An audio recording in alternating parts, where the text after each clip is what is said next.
గత 4వ తేదీ అందరికీ నమస్కారం. గత 4వ తేదీ నుంచి జరుగుతున్న పరిణామాలందరికీ అన్నీ మీకు తెలుసు.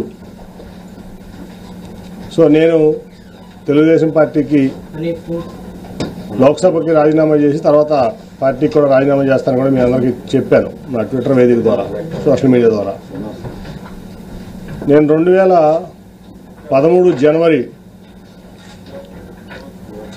16వ తారీఖు నుంచి విజయవాడ పార్లమెంట్ ఇన్ఛార్జిగా అభ్యర్థిగా తెలుగుదేశం పార్టీ కోసం కష్టపడటం జరుగుతూ ఉంది. ఆ రోజు 2013 జనవరి 21న కృష్ణా జిల్లాలోకి పాదయాత్ర చంద్రబాబు నాయుడు గారు మీకోసం పాదయాత్ర ఎంటర్ అవుతుంటే 16వ తారీఖున నన్ను విజయవాడ పార్లమెంట్ ఇన్ఛార్జిగా మరియు పార్లమెంట్ అభ్యర్థిగా ప్రకటించి నన్ను పంపించడం జరిగింది. ఆ రోజు నుంచి ఈ రోజు వరకు కూడా నేను పార్టీ కోసం కష్టపడినటువంటి తీరు మీ అందరికీ తెలుసు. ముఖ్యంగా 2014 ఎన్నికల వరకు పాదయాత్ర తర్వాత పంచాయతీ ఎన్నికలు, జడ్పీటీసీ, ఎంపీటీసీ ఎన్నికలు, అట్లాగే కార్పొరేషన్, మున్సిపల్ ఎన్నికలు, తర్వాత జనరల్ ఎలక్షన్స్ ఈ ఉమ్మడి కృష్ణా జిల్లాలో మరి మొత్తం అంతా నా బుధస్కంధాల మీద వేసుకుని నేను చేశాను. సావులైనా నేను చేశాను, దినాలైనా నేను చేశాను పార్టీ తరఫున. అట్లాగే కొంతమందికి ఆ రోజు నెలవారీ జీతాలు కూడా చెల్లించమని ఆదేశాలు ఇస్తే చంద్రబాబు నాయుడు గారు చెల్లించడం జరిగింది. నా సొంత వ్యాపార సంస్థ కంటే కూడా తెలుగుదేశం పార్టీ ముఖ్యమని చెప్పి నేను ఈ పార్టీ గెలుపు అవసరం అని చెప్పి భావించి నేను ఆ పనులన్నీ చేశాను. అంతకుముందు మీ అందరూ తెలుసు, అంతకుముందు జరిగిన బై ఎలక్షన్లో దాదాపు నాకు తెలిసి 17 మందో 18 మందో కాంగ్రెస్ నుంచి రాజీనామా చేసి వైకాపా తరఫున పోటీ చేసిన అభ్యర్థులు భారీ మెజార్టీలతో గెలిచారు. అది 2012లోనో 14లో నాకు గుర్తులేదు, సరిగ్గా 12లో నాకు గుర్తులేదు. అప్పుడు అందరూ అన్నారు నన్ను, ఎందుకు నువ్వు ఈ డబ్బులు వేస్ట్ చేసుకుంటున్నావు, నువ్వు టైం వేస్ట్ చేసుకుంటున్నావు, ఈ పార్టీ గెలిచేది లేదు, ఏమీ లేదు, ఈ చంద్రబాబును కూడా ఎందుకు నమ్ముతామని చెప్పి మా సొంత సామాజిక వర్గం వాళ్ళే ఆ రోజు నన్ను మందలించారు. సరే, మరి ఒక లక్ష్యంతో నేను దిగాను, ఆయన గెలిపించుకోవడమే నా లక్ష్యం. కాబట్టి ఏమైనా పర్లేదు, నేను ఇట్లాగే ముందుకు సాగుతానని చెప్పి ముందుకు సాగితే కార్పొరేషన్ గెలిచాం, జడ్పీటీసీలు గెలిచాం, ఎంపీపీలు గెలిచాం, పంచాయతీలు గెలిచాం, తర్వాత జనరల్ ఎలక్షన్లో కూడా గెలిచాం. అప్పుడు శ్రీనివాస్ గారు బీజేపీ అభ్యర్థిగా మా అలయన్స్లో ఉన్నారు. అన్నీ గెలిచాం, జిల్లాలో అంతా నాదే భావిస్తాం. అప్పుడు ఖర్చు పెట్టిన ప్రతి రూపాయి నేను ఖర్చు పెట్టిందే. తదనంతర పరిణామాలు కూడా తెలుసు. అన్నీ అయిపోయిన తర్వాత నాకు టికెట్ ఇవ్వనని చెప్పి ఆ రోజు ఇంకా ఆన్లైన్లో 5 పెట్టారు ఆ రోజున రేస్లో. సరే, ఏదైతే అదైందని చెప్పి నేను కూడా ముందుకెళ్తే ప్రజా ఆగ్రహం ముందు అక్క మళ్ళీ నాకు సీట్ ఇచ్చారు ఆ రోజు, అంత లొల్లి చేసిన తర్వాత కూడా. అట్లాగే ఆ తర్వాత మరి ఏ రోజు కూడా ఒక ఎంపీగా మరి అక్రమ సంపాదన ఇంకోటి ఆశపడకుండా నిజాయితీగా పార్టీ కోసం, ప్రాంతం కోసం, ప్రజల కోసం కష్టపడ్డా. ఆ ప్రాసెస్లో మీ అందరికీ కూడా తెలుసు, ఆస్తులు అమ్ముకున్నా, వ్యాపారాలు మానుకున్నా. ఇవాళ నేను అమ్ముకున్న ఆస్తులు విలువ హైదరాబాద్లో 2,000 కోట్లు, అక్షరాలు 2,000 కోట్లు. నేను అమ్ముకున్న ఆస్తులు మీకు కావాలంటే నా 14 యాక్షన్ అఫిడవిట్ తీసి వాళ్ళకి చూస్తే నా ఆస్తులు ఇవాళ వాల్యూ 2,000 కోట్లు ఉంటుంది. అట్లాగే వ్యాపారం కాకుండా కొన్ని విషయాల్లో ఆయన నా పట్ల ప్రదర్శించినటువంటి తీరులో వ్యాపారం కూడా ఆపుకోవాల్సి వచ్చింది. ఆ రోజు కూడా నేనేం బాధపడలే, వాట్ నెక్స్ట్ అనుకుని ముందుకెళ్ళాను. సరే, 19 ఎలక్షన్ మళ్ళీ గెలిచాను. ఇక్కడ లోకేష్ గారు మంగళగిరిలో ఓడిపోతే నేను విజయవాడలో ఎంపీగా నేను గెలిచాను. మరి ఆయన పార్టీ ఇన్ఫ్రాస్ట్రక్చర్ అంతా ఇచ్చారు, రిసోర్సెస్ అన్ని ఇచ్చారు. అట్లాగే పార్టీ యంత్రాంగం మొత్తం ఆయన కోసం కృషి చేసిన ఆయన ఓడిపోయారు. అట్ ది సేమ్ టైం నేను ఎప్పుడు కూడా చంద్రబాబు నాయుడు గారి రూపాయి తీసుకోలేదు, నేను గెలిచాను ఎంపీగా. ఆ తర్వాత చాలా పరిణామాలు మీరు చూశారు. అనేక రకాలైన ఆయన మనుషులను పెట్టి నన్ను అవమానపరచడం జరిగింది. అట్లాగే ఫైనల్కి వచ్చేపాటి కార్పొరేషన్ ఎలక్షన్లో మేయర్ సీటు లేడీ అయినప్పుడు నేను జనరల్గా ఢిల్లీలో ఉన్నాను. ఫోన్ చేసి కార్పొరేషన్ ఎలక్షన్స్ ఏం చేస్తున్నామని అడిగారు నన్ను, చంద్రబాబు నాయుడు గారు. ఏం లేదు సార్, నేనేం ఆలోచించలేదు, ఇన్ఛార్జ్లు ఉన్నారు కదా వాళ్ళు చూసుకుంటానంటే, కాదు మేయర్ అభ్యర్థి ఎవరిని పెడుతున్నారు అంటే నాకు తెలియదు సార్ అన్న. ఇదే మాటలు మీకు చెప్తున్నా, నేను ఒక రూపాయలు కోల్పోవట్లేదు. ఆ రోజు అన్నాడు బోండమ్మ గారి వైఫ్ని పెడుతున్నారని నిజమేనా అని నన్ను అడిగారు ఆయన ఫోన్లో క్వశ్చన్. నేను వాళ్ళ వరకు ఎవరికి చెప్పలా నిజం, నాకు తెలియదండి అన్న. లేదు అది జరిగితే చాలా ప్రమాదకరం, నువ్వు ముందు మీ కుటుంబంలో మీ కూతురులో పెట్టు అంటే, లేదంటే వాళ్ళు ఈ ఆలోచన లేదు వాళ్ళకి, రాజకీయంలోకి వచ్చేది ఆలోచన లేదంటే, కాదని చెప్పి మూడు రోజులు నన్ను ఆయన ఇబ్బంది పెట్టారు, ఆయన బలవంత పెట్టారు, ఇబ్బంది కాదు. సరే అప్పుడు టాటా ట్రస్ట్లో పనిచేస్తున్న శ్వేత అని మాట్లాడితే నాకు ఇంట్రెస్ట్ లేదు డాడీ, నాకు సోషల్ సెక్టర్ నుంచి చాలా ఇంట్రెస్ట్గా ఉన్నానంటే ఇట్లా చెప్పారమ్మా చంద్రబాబు గారు. సరే మరి పార్టీ కోసం చేయాల్సి వస్తుందో మనం చేద్దామంటే 3 రోజులు విముఖత తర్వాత అక్కడ రాజీనామా చేసి వచ్చి ఇక్కడ ఆవిడ నుంచోవడం జరిగింది. తర్వాత మళ్ళీ ఏం జరిగిందో మీ అందరూ తెలుసు. అట్లా మళ్ళీ అదే మనుషులతో ప్రెస్ మీట్ పెట్టించి ఎలక్షన్ 2-3 రోజుల ముందు నన్ను ఒక వ్యక్తితో ప్రెస్ మీట్లో పబ్లిక్గా ఆ ఎంపీ కేసునేనని చెప్తూ కొడుతానని చెప్పి మాట్లాడిచ్చారు చంద్రబాబు నాయుడు గారు. ఆ ఎంపీ కేసునేనని చెప్పు తీసుకొడతానని చెప్పి ఒక క్యారెక్టర్లెస్ పర్సన్ పార్టీ ఎంపీని అన్నారు. స్పందన లేదు పార్టీ నుంచి కానీ ఏ వ్యక్తి నుంచి కానీ. అదే ప్రెస్ మీట్లో ఒక పాలిట్ బ్యూరో సభ్యుడు గొట్టంగాడి ఎంపీ అన్నాడు, అయినా స్పందన లేదు. 50 మంది కార్పొరేటర్లు 64 మంది పోటీ చేస్తే 50 మంది ఓడిపోయారు. సరే గెలిచేవాళ్ళు ఓడిపోయేవాళ్ళు అది తర్వాత సంగతి. వీళ్ళ ప్రెస్ మీట్ వల్ల పార్టీ చల్లా చెదురైపోయింది. ఆ నెక్స్ట్ 2 రోజుల తర్వాత వచ్చిన చంద్రబాబు నాయుడు ప్రచారానికి, నువ్వు రావద్దు నాతో పాటు ప్రచారానికి, నువ్వు వస్తే వాళ్ళిద్దరూ రానంటున్నారు నాతో పాటు అని. సరే ఓకే సార్ మీరు వెళ్ళండి అని చెప్పి పంపించడం జరిగింది. ఒక సిట్టింగ్ ఎంపీ లేకుండా కార్పొరేషన్ ఎలక్షన్స్లో నా కూతురు నుంచోబెట్టి నా డబ్బులు ఖర్చు పెట్టుకుని నన్ను నేను లేకుండా ప్రచారానికి వచ్చాడు ఆయన, ఒక పార్టీ అధ్యక్షుడు. అట్లాగే అంతకుముందు మీకు అసలు యాక్చువల్గా చెప్పాల్సింది ఏంటంటే, రాబిన్ శర్మ టీము నేను నెట్టనారాయణ గారు కూర్చుంటే వచ్చి, సార్ మన పార్టీకి 5 సీట్ల కంటే ఎక్కువ రావట్లేదు ఎలక్షన్లో, దీనికి అసలు మరి ఏం చేస్తారో తెలియదంటే, నువ్వు ఆ రిపోర్ట్ ఎక్కడ బయటికి పెట్టమాక, మీరు నెట్టనారాయణ గారు సాక్ష్యం దీనికి, నువ్వు ఆ రిపోర్ట్ ఎక్కడ బయట పెట్టమాక, నేను చూసుకుంటాను. ఆల్రెడీ రంగంలో ఉన్నారు 64 మంది, నీరు గారిపోతారు, చాలా ఇబ్బంది పడతారు, సెల్ఫ్ కాన్ఫిడెన్స్ కోల్పోతారు, అసలు ఎక్కడ బయట పెట్టమాక నేను చూసుకుంటానని చెప్పి నేను ఫండ్ చేసి ఏ ₹1 పార్టీ కానీ ఆడ ఇన్ఛార్జ్ కానీ ₹1 ఇవ్వాలి ఒక క్యాండిడేట్కి, మొత్తం నేను ఫండ్ చేసి నేను నుంచోబెట్టి నేను గెలిపిస్తే వీళ్ళు మొత్తం చెడగొట్టారు. 14 గెలిచాం ఫైనల్గా.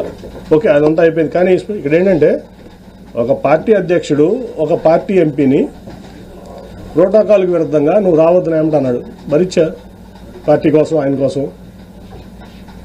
ఒక పార్టీలో ఉన్నటువంటి పాలిట్ బ్యూరో మెంబరు ఒక 5 పదవులు ఉన్నటువంటి వ్యక్తితో చెప్పు తీసుకొడిస్తా అన్నాడు, భరించా.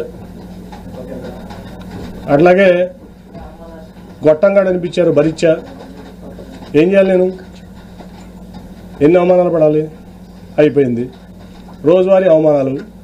తర్వాత నేను ఒక రోజు వెళ్ళి ఆయనతో చెప్పాను, సార్ మీకు ఇష్టం లేకపోతే చెప్పండి నేను తప్పుకుంటాను ఎంపీగా అంటే, లేదు నువ్వే ఉండాలి. 10 మంది ముందు చెప్పాను, నేను ఒకళ్ళు కాదు. ఆ రోజు వలరామయ్య గారు ఉన్నాడు, నెట్టం రఘురామ్ గారు ఉన్నాడు, పార్టీ ఇన్ఛార్జ్లు అందరూ ఉన్నారు, 7 ఇన్ఛార్జ్లు. ఆ రోజే నేను ఆయన చెప్పా, సార్ ఎవరన్నా పెట్టుకోండి నేను తప్పుకుంటున్నాను అంటే, ఆయన చెప్పిన మాట ఏంటంటే, అందరి ముందు నేను రహస్యం కాదు నువ్వే ఉండాలి, ఈ మాట బయటికి ఎక్కడ అనొద్దు, నువ్వు మీరు కూడా ఎక్కడ అనొద్దు ఎవరో అన్నారు. వాళ్ళందరినీ బయటికి పంపించి నన్ను ఆ నెక్స్ట్ డే నందిగా జగపేట సభలు జరుగుతున్నాయి. లేదు నువ్వు ఆ మాట అనమాక, నువ్వే నుంచోవాలి ఎంపీగా, మళ్ళీ నువ్వు లేకపోతే పార్టీ ఇబ్బంది పడుతుంది, రేపు జగపేటకు నందిగా సభ కూడా నువ్వు రావాలి, లేకపోతే సభలో సక్సెస్ అవ్వని చెప్తే, ఓకే సార్ మీరు ఏది చెప్తే అది చేస్తారు, కానీ అవమానాలు నేను భరించలేకుండా ఉన్నాను, వీళ్ళతో కలిసి పనిచేసే పరిస్థితి నాకు లేదు, కాబట్టి నాకు రిలీఫ్ ఇప్పిస్తున్నా అంటే ఒప్పుకోలేదు ఆయన. లేదా ఆ రోజు రాజీనామా చేసేవాడిని, ఇవాళ దాకా ఆగేవాడిని కాదు. తర్వాత అయిపోయింది. సరే ఎవరికో నా కుటుంబ సభ్యుడికి ఎంపీ సీట్ కావాలనుకున్నారు, ఇవ్వచ్చు తప్పలేదు. ఇప్పుడు ఎంపీ సీట్లు కావాలంటే 6 ఎంపీ సీట్లు టీడీపీలో కమ్మ సీట్లు ఉన్నాయి. విశాఖపట్నం, రాజమండ్రి, ఏలూరు, విజయవాడ, గుంటూరు, నర్సరావుపేట. ఈ జనరల్గా తెలుగుదేశం పార్టీలో ఎప్పుడు కమ్మాసే పోటీ చేస్తారు. సరే అక్కడంటే భరత్ ఉన్నాడు కుటుంబ సభ్యుడు వైజాగ్లో, ఓకే. మురళీమోహన్ గారు ఖాళీ చేసినటువంటి రాజమండ్రి సీట్ ఉంది. అలాగే మాగంటి బాబు అంటున్నటువంటి ఏలూరు సీట్ ఉంది. ఇటు పక్క గుంటూరు గల్లా గారు పోటీ చేయాలంటున్నారు. అటు పక్క నర్సరాపేటలో అభ్యర్థులు అక్కడ ఇవ్వచ్చు కదా. ఇక్కడ తీసుకొచ్చి ఇన్ఛార్జ్ అందరికి ఇతర ఎంపీ అని చెప్పి నాకు చెప్పకుండా, నాకు కమ్యూనికేషన్ లేకుండా ప్రోటోకాల్ వైలేట్ చేసి ఎక్కడ కూడా నేను ఎక్కడికైనా వెళ్తే వాళ్ళు పార్టిసిపేట్ చేయకుండా, అతను వెళ్తే పార్టిసిపేట్ చేస్తూ, రాష్ట్ర అధ్యక్షుడు అచ్చెన్నాయుడు కూడా నన్ను సభలకు ఆహ్వానించిన సభలకు అతను వెళ్తాడు. చెప్తే నేను మానేసేవాడిని, ఆ రోజు మానేసేవాడిని. అట్లాగే తిరువురు సభ మీ అందరు తెలిసిన తర్వాత, సో ఆ తర్వాత ముగ్గురిని పంపించారు. ఆలపాటి రాజయ్య గారిని, నెట్టం రఘురామ్ గారిని, మన కొనకొండ నారాయణ గారిని. ముగ్గురు పెద్ద మనుషులు, గౌరవప్రదమైన వ్యక్తులు. పాయింట్లు ఏంటంటే 3 పాయింట్స్ దీంట్లో. లోకేష్ గారు, నేను అతనికి అప్పచెప్పా కదా సభ బాధ్యతలు, నాని అన్న ఎందుకు ఇంటర్ఫియర్ అయ్యాడు అనేది లోకేష్ గారు అన్నారు మాతో. అంటే నాకు ఎవరు చెప్పారు, నాకు అఫీషియల్ కమ్యూనికేషన్ ఉందా, లేకపోతే మీ ముగ్గురులో ఎవరైనా చెప్పారా అతను వస్తున్నాడని కానీ అతనికి అప్పచెప్పారని? పొద్దున్న టెలికాన్ఫరెన్స్లో అచ్చెన్నాయుడు గారు చెప్పారంటారు. నేను టెలికాన్ఫరెన్స్లో ఎప్పుడు లేను ఈ పార్టీలో. ఏ రోజు నేను టెలికాన్ఫరెన్స్లో ఉన్నా, జూమ్ కాన్ఫరెన్స్లో ఉన్నా, నేను పార్టీ ఇంటర్నల్ మీటింగ్లో ఉన్నాను. ఎందుకంటే అవన్నీ వేస్ట్ అని నా అభిప్రాయం. సో నేను లేను. కనీసం మీరు ముగ్గురు చెప్పాలి కదా. ఆ రోజు ముందు రోజు ఆలపాటి రాజయ్య గారును రఘురామ్ గారు నాకు ఫోన్ చేసి మీరు వస్తున్నారా అంటే నేను వస్తున్నాను అని చెప్పాను. ఎందుకంటే అధినేత వస్తున్న సభకు నేను రాకుండా ఎట్లుంటాను, మీరు అయితే రేపు సన్నాహక సభకు ఏర్పాటు చేయాలి, మీరు గైడ్ చేయాలని రెండు అంటే వెళ్ళా. ఆ రోజు కూడా అప్పుడు తెలియజేసిన నేను వెళ్ళేవాడిని కాదు. వెళ్ళిన తర్వాత రౌడీ ముఖంతో నన్ను కొట్టించాలని చూశారు. మా వాళ్ళందరూ కలిసి అడ్డం పడి నన్ను రక్షించుకున్నారు. పోలీసులు కూడా చాలా యాక్టివ్గా ఉండి నన్ను రక్షించుకున్నారు. అంటే నా కుటుంబంలోనే చిచ్చు పెట్టి నా కుటుంబ సభ్యుడితోనే నన్ను కొట్టించాలని కూడా మరి లోకేష్ గారు ఎందుకు అనుకున్నాను నాకైతే అర్థం కాల. నేనేం చేశాను, ఈ పార్టీకి ద్రోహం చేశాను? నేనేం తప్పు చేశాను? 9.5 ఏళ్లలో నేను చేసిన తప్పు ఒకటి చూపించండి. పార్టీ పట్ల కానీ, విజయవాడ పట్ల కానీ, విజయవాడ ప్రజల పట్ల కానీ. ఎందుకు నన్ను ఇట్లా చేస్తున్నారు?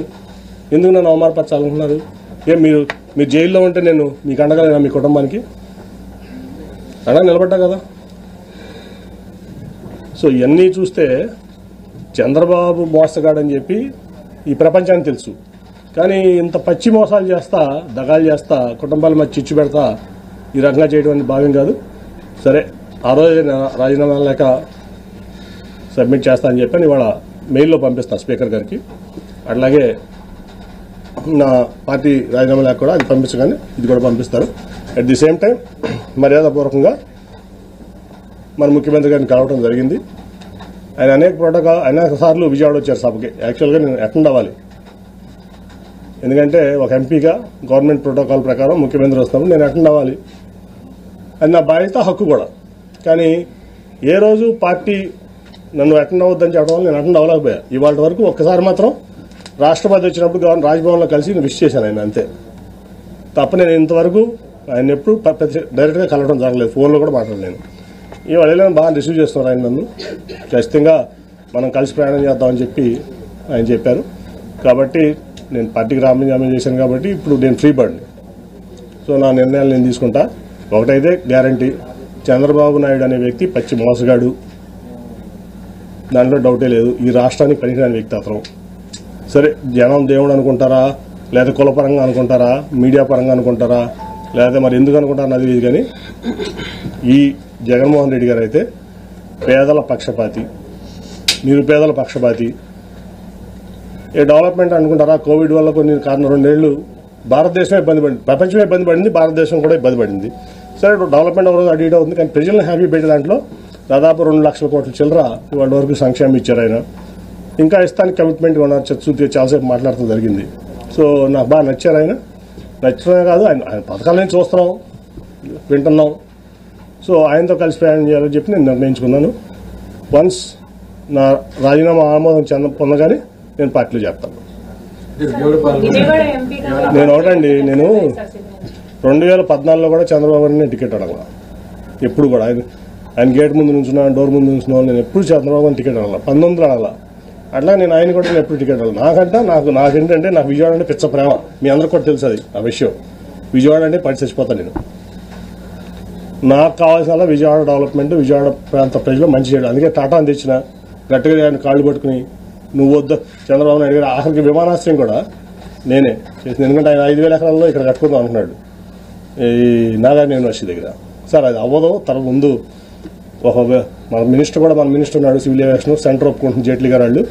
అంటే నాకు సపోర్ట్ ఆ రోజు వెంకయ్యనాయుడు గారు, సుజనా చౌదరి గారు, లేకపోతే ఆ ఎయిర్పోర్ట్ కూడా ఉండేది కాదు.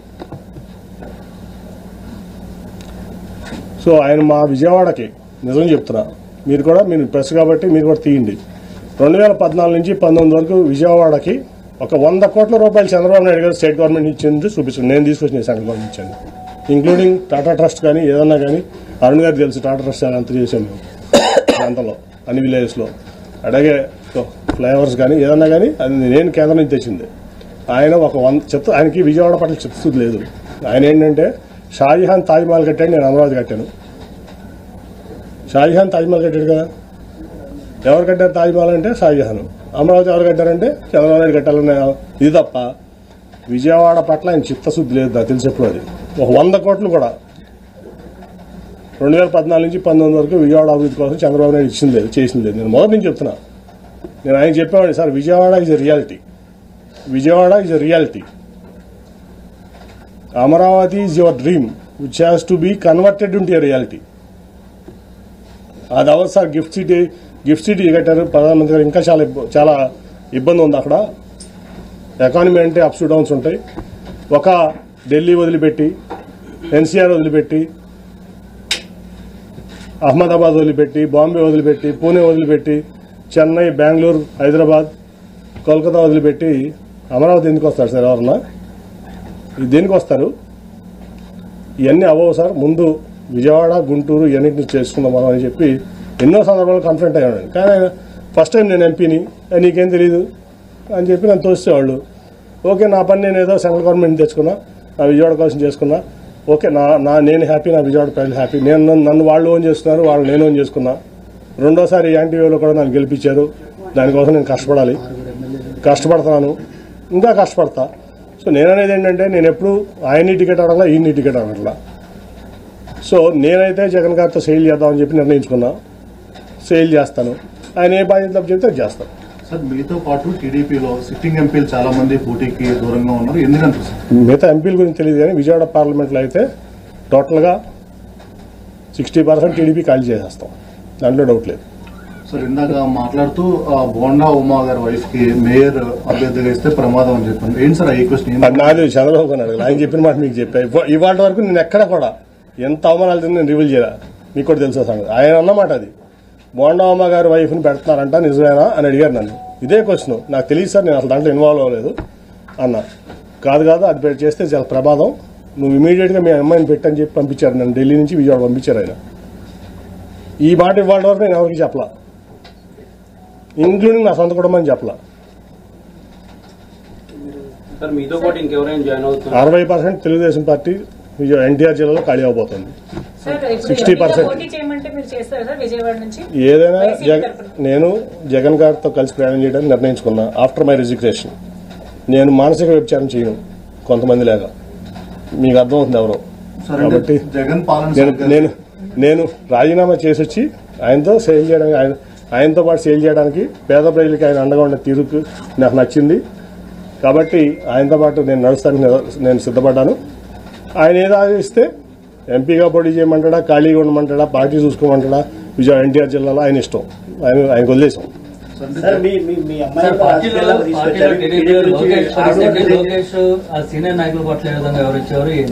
సార్ అవన్నీ చెప్పను, ఒకటైతే చెప్పనా. ఇప్పుడు లోకేష్ గారు పాదయాత్ర ఏంటంటే ఏం రైట్ ఉందని పాదయాత్ర చేయడానికి? ఆయన గెలిచిన ఎమ్మెల్యేనా, గెలిచిన ఎంపీనా? ఏం రైట్ ఉంది అంటే? చంద్రబాబు నాయుడు గారు కొడుకు కాబట్టి ఓడిపోయినా గెలిచినా నువ్వు ఎట్లా అయినా సరే పార్టీ మీ నాన్నగారిది కాబట్టి నువ్వు ఏదైనా చేస్తావా? ఏం త్యాగం చేసావు ఈ సమాజం కోసం, ఈ రాష్ట్రం కోసం? నువ్వు ఒక ఎంపీ వచ్చి నువ్వు ఓడిపోయిన ఎమ్మెల్యే, నువ్వు ఒక ఎంపీ వచ్చి నీకు జీహూదు రావాలా? గెలిచిన ఎంపీ, యాంటీవేవ్లో గెలిచిన ఎంపీ నీ యోగాలో నేను పాల్గొనాలా? ఎట్లా పాల్గొంటాను? ఏం ప్రోటోకాల్తో పాల్గొంటాను? నువ్వు ఆఫ్టర్ ఆల్ ఓడిపోయిన ఎమ్మెల్యే నా ముందు. ఆఫ్టర్ ఆల్ పార్టీ రిసోర్సెస్ వాడుకున్నావు, పార్టీ ఇన్ఫ్రాస్ట్రక్చర్ వాడుకున్నావు, మీ నాన్నగారి పలుకుబడి వాడుకున్నావు, మీ తాతగారి పలుకుబడి వాడుకున్నావు, అన్నీ వాడుకుని నువ్వు ఓడిపోయావు. నువ్వు నాకు రూపాయి డబ్బు ఇవ్వలేదు, నువ్వేమి ఇవ్వలేదు. రెండు సార్లు నీ పార్టీని బుధాల మీద పెట్టి మోసా కృష్ణా జిల్లాలో 2013 నుంచి 14 లక్షల వరకు నా ఆస్తులు అమ్ముకున్నా, వ్యాపారాలు మానుకున్నా. ఏం రైట్ ఉంది నీకు? ఏం త్యాగం చేసావు ఈ పార్టీ కోసం కానీ సమాజం కోసం కానీ? నువ్వు ఏం రైట్తో యోగాళం చేసావు? ఏం రైట్తో నువ్వు సీనియర్లు శాసిస్తున్నావు? ఏం రైట్ ఉంది నీకు? ఓ 10 సార్లు ఎమ్మెల్యే చేసావా? 10 సార్లు ఎంపీ చేసావా? ఏం ఆస్తి అమ్ముకున్నావు? నేను ఆస్తులు అమ్ముకున్నాను, 2,000 కోట్ల రూపాయల ఆస్తులు. నేను ఈ పార్టీ కోసం అనండి, నా ప్రజా జీవితం కోసం అనండి, నా వ్యాపారం ఆపుకున్నా. నువ్వు హెరిటేజ్ ఆపుకున్నావా? మీ నాన్నగారు వచ్చిన నుంచి ఇప్పటి వరకు మీ కుటుంబం ఆస్తి అమ్మిందా ఈ పార్టీ కోసం? ఏం త్యాగాలు చేశారని నువ్వు యోగాలను చేస్తావు? మమ్మల్ని ఎట్లున్నామంటావు? ఏం రైట్ ఉంది నీకు? చలో. జనసేన టీడీపీ కలిసి రేపు పొత్తులో భాగంగా పోటీ చేయబోతున్నారు, జగన్ ఒంటరి చేస్తామని చెప్పి పవన్ కళ్యాణ్ కూడా మాట్లాడుతున్నారు. సార్ నేను ఒకటి చెప్పనా, ఆల్రెడీ మీ ఢిల్లీ ప్రెస్ ఎప్పుడో రిపోర్ట్ చేసింది, సంవత్సరాల క్రితం అనుకుంటా. 40 సీట్ల కంటే ఎక్కువ రావట్లే కూటమికి. చెప్పండి, మళ్ళీ చెప్తున్నా ఇంకోసారి. ఢిల్లీలో నేను సంవత్సరం క్రితం చెప్పా, మళ్ళీ అదే చెప్తున్నా. అర్థమైందా?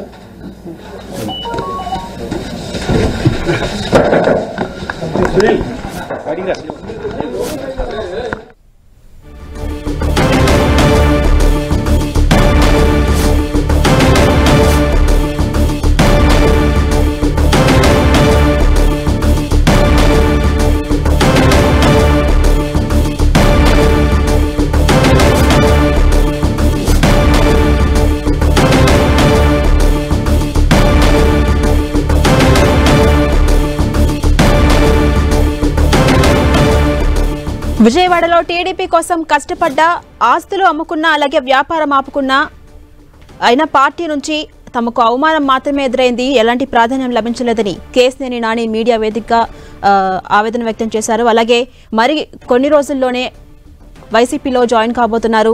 జగన్ పేదల పక్షపాతని ఇప్పటికే కేశినేని నాని చెప్తున్నారు. అలాగే అటు పార్టీ ఎంపీ సభ్యత్వానికి సంబంధించి స్పీకర్కి కానీ, ఇటు పార్టీ సభ్యత్వానికి సంబంధించి అధిష్టానానికి కానీ ఈమెయిల్ ద్వారా లేఖ పంపి అనంతరం వైసీపీలో జాయిన్ అవుతామను, త్వరలోనే పార్టీ బలోపేతానికి అలాగే పార్టీ అధికారంలోకి రావడానికి కృషి చేస్తామని ఇప్పటికే కేశినేని నాని ప్రకటించారు. ఇప్పటికే కేశినేని నాని విజయవాడ ఎంపీని పోటీ స్థానంలో వైసీపీ అధిష్టానం బరిలో దింపబోతున్నట్టుగా ప్రచారం జరుగుతోంది. ఇదే నిజమైతే అటు వైసీపీ నుంచి కేశినేని నాని విజయవాడ ఎంపీగా, ఇటు టీడీపీ నుంచి కేశినేని చిన్ని విజయవాడ ఎంపీగా పోటీలో ఉండబోతున్నట్టుగా తెలుస్తోంది. వీరిద్దరి మధ్య కూడా గట్టి పోటీ నెలకొనే అవకాశం కనిపిస్తోంది.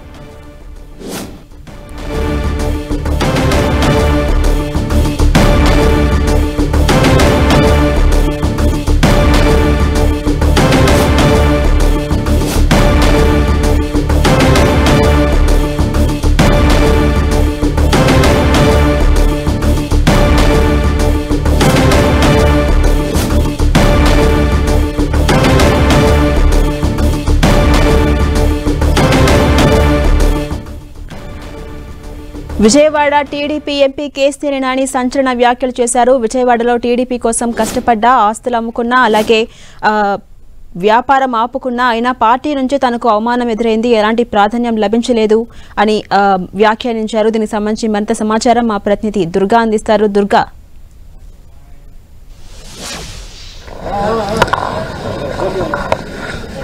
సీఎం జగన్ ని కలిసిన తర్వాత ఎంపీ కేశినేని చాలా కీలకమైనటువంటి వ్యాఖ్యలు చేశారు. ముఖ్యంగా టీడీపీ పైన చంద్రబాబు అలాగే లోకేష్ పైన ఆయన తీవ్రమైనటువంటి విమర్శలు చేసినటువంటి పరిస్థితి. ఎందుకంటే టీడీపీలో నాకు చాలా అవమానాలు ఎదురయ్యాయి అంటూ కూడా కేశినేని చెప్పుకుంటూ వచ్చారు. ముఖ్యంగా గతంలో 2014 ఎన్నికల్లో ఎలాంటి పరిస్థితులు ఉండే, తర్వాత 2019 ఎన్నికల ముందు తన టికెట్ విషయంలో ఎలాంటి విభేదాలు జరిగాయి, ఎలాంటి అవమానం జరిగిందనే దానికి సంబంధించి కూడా పూర్తిగా ఆయన వివరిస్తూ వచ్చారు. తర్వాత విజయవాడ మున్సిపల్ కార్పొరేషన్ ఎన్నికలకు సంబంధించి ఆ సమయంలో జరిగినటువంటి పరిస్థితుల గురించి కూడా ఆయన చెప్పుకుంటూ వచ్చారు. ముఖ్యంగా టీడీపీలో ఉన్నటువంటి కొంతమంది ఎవరైతే విజయవాడ పార్లమెంట్ లో ఉన్నటువంటి లీడర్లు, ముఖ్యంగా ఆయన ఇండైరెక్ట్ గా బుద్దా వెంకన్న, నాగుల మీరతో పాటు బోండా ఉమాపై ఆయన సెటైర్లు వేశారు. వాళ్ళపైన కూడా విమర్శలు చేసినటువంటి పరిస్థితి కనిపిస్తుంది. ఒక పక్క చంద్రబాబు, లోకేష్ పై విమర్శలు చేస్తూనే మరోపక్క జిల్లాలో ఉన్నటువంటి ముఖ్యంగా విజయవాడలో ఉన్నటువంటి బుద్దా వెంకన్న, బోండా ఉమ్మపై ఆయన కూడా చాలా తీవ్రమైనటువంటి విమర్శలు కూడా ఆయన చేయడం జరిగింది. ముఖ్యంగా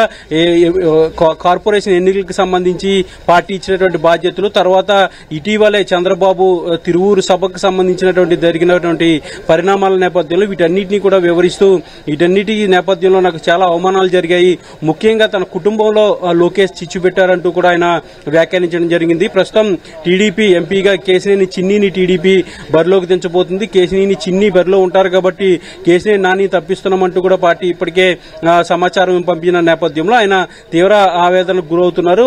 ఆయన సీఎం జగన్ కూడా కొద్దిసేపటి క్రితం కలిశారు. అయితే ఈ ఎంపీ పదవికి రాజీనామా అలాగే పార్టీకి రాజీనామా అంశానికి సంబంధించి ఇప్పటికే గతంలో ప్రకటించిన మాదిరిగా తన నిర్ణయం కోసం మార్చుకున్నాను. ఇప్పుడు నేరుగా ఈ రోజు మరి కాసేపట్లోనే మెయిల్ ద్వారా స్పీకర్ కు ఎంపీ రాజీనామాను పంపిస్తానంటూ కూడా ఆయన ప్రకటించడం జరిగింది. దాంతోపాటు టీడీపీకి కూడా మరి కాసేపట్లో రాజీనామా చేయబోతున్నట్లు కూడా కేశినేని నాని చెప్పడం జరిగింది. అయితే పూర్తిగా తాను ఇక ప్రీ బర్డ్ అని ఇక్కడి నుంచి పూర్తిగా జగన్ వెంటే నా ప్రయాణం ఉంటుందంటూ కూడా కేశినేని నాని ప్రకటించారు. సీఎం జగన్ ఏ బాధ్యతలు ఇస్తే ఆ బాధ్యతను నిర్వర్తిస్తానంటూ కూడా కేశినేని నాని చెప్పడం జరిగింది. ముఖ్యంగా విజయవాడ అంటే తనకి పిచ్చని, విజయవాడ కోసం నేను పడి చచ్చిపోతాను, ఖచ్చితంగా విజయవాడ అభివృద్ధి కోసం నేను 10 ఏళ్లుగా కష్టపడ్డాను, అనేక సంస్థలు కూడా తీసుకొచ్చి ముఖ్యంగా టాటా లాంటి సంస్థను తీసుకొచ్చి ఇక్కడ అభివృద్ధి కార్యక్రమాలు చేశాను. చంద్రబాబు గడిచినటువంటి 5 ఏళ్ల సంవత్సర కాలంలో 2014 నుంచి 2015 5 ఏళ్ల కాలంలో కనీసం 100 కోట్లు అభివృద్ధి కూడా విజయవాడ పార్లమెంట్ లో చేయలేదంటూ కూడా ఆయన